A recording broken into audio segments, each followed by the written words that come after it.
ओम श्री गणेशाय नमः। ओम श्री गणेशाय नमः। ओम श्री गणेशाय नमः। ओम गण गणपतये नमः। ओम गणेश जी का स्मरण करते हुए आज हम एक विषय के ऊपर चर्चा करेंगे, जो विषय जो आप लोगों के लिए विचित्र होगा। खास तौर पे बंगाल में एक प्रथा है, खास तौर पे ये ट्रेडिशन, बिलीफ कह सकते हैं, ये एक बिलीफ है और ये बिलीफ जो है यहाँ पे बिल्कुल प्रचलित है। और ये बंगाल के सभी मूर्तिकार यानी जो मूर्ति बनाते हैं उन्हें पालन करना पड़ता है। वो क्या है? मूर्ति बनाने से पहले कुछ सामग्री जुगाड़ करना पड़ता है। और वो सामग्री क्या है? वो सामग्री है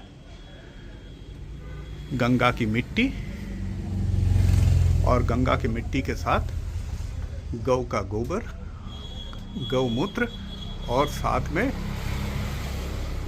वेश्यालय से उनके आंगन का मिट्टी लाया जाता है। इन सबको मिलाते हैं, मिश्रण करते हैं, और उसके पश्चात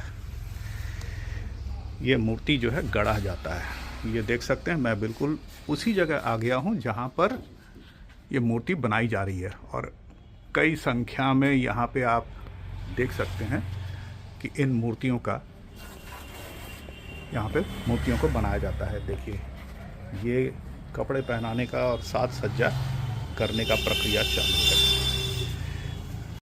पहले तो ये भी जान लें कि ये प्रथा क्यों है। इसका पहला एक सिद्धांत इस तरीके का है कि वैदिक सिद्धांत के मुताबिक जो है नव कन्या का पूजा किया जाता है। और ये नव कन्या कौन है? ब्राह्मण पुत्री, और उसके बाद शूद्र, नट, नटी और धोबन, और उसके साथ नाई। कुछ इस तरीके के नव कन्या का निर्माण पूजा होता है। और इस विधि के बाद ही इसका मिट्टी लिया जाता है। और ख़ास तौर पे बाकी सब तो मिल जाते हैं, परंतु वेश्यालय से जो मिट्टी लिया जाता है उससे जो है भिक्षा में लिया जाता है। ये नहीं कि वहाँ से उठा के मिट्टी ले लिया, ऐसा नहीं है। उसमें जो ब्राह्मण है वो विधिवत उनसे भिक्षा मांगते हैं, और भिक्षा मांग करके उस मिट्टी को लाते हैं और कुम्हार को उसे देते हैं। और उसके बाद जो है इसका मिश्रण होता है। तो ये क्यों है नव कन्या का पूजा? उसमें वेश्या या नटी क्यों शामिल है? मान्यता यही है कि समाज के हर वर्ग के जितने भी नारी नर, सबको शामिल किया जाता है इस पावन पर्व में।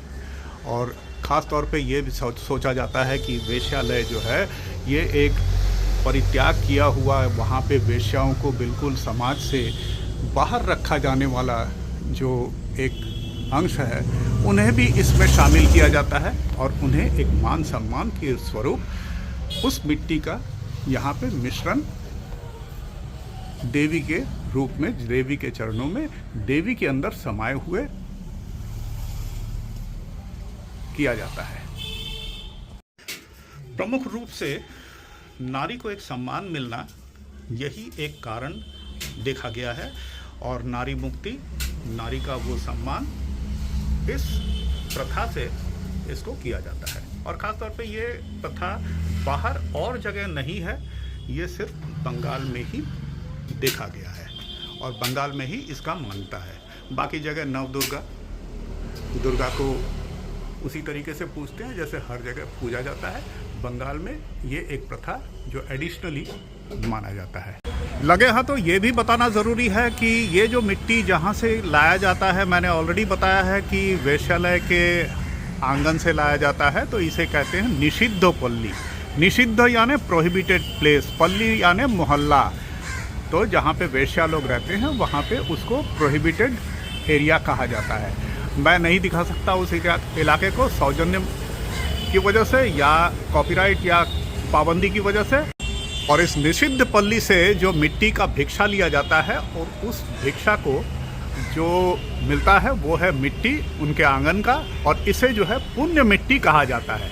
और ये पुण्य मिट्टी जो है इसका मिश्रण बना करके देवी दुर्गा का विग्रह बनाया जाता है। तो इस प्रकार से ये प्रथा, ये ट्रेडिशन और ये बिलीफ, फेथ बंगाल में प्रचलित है।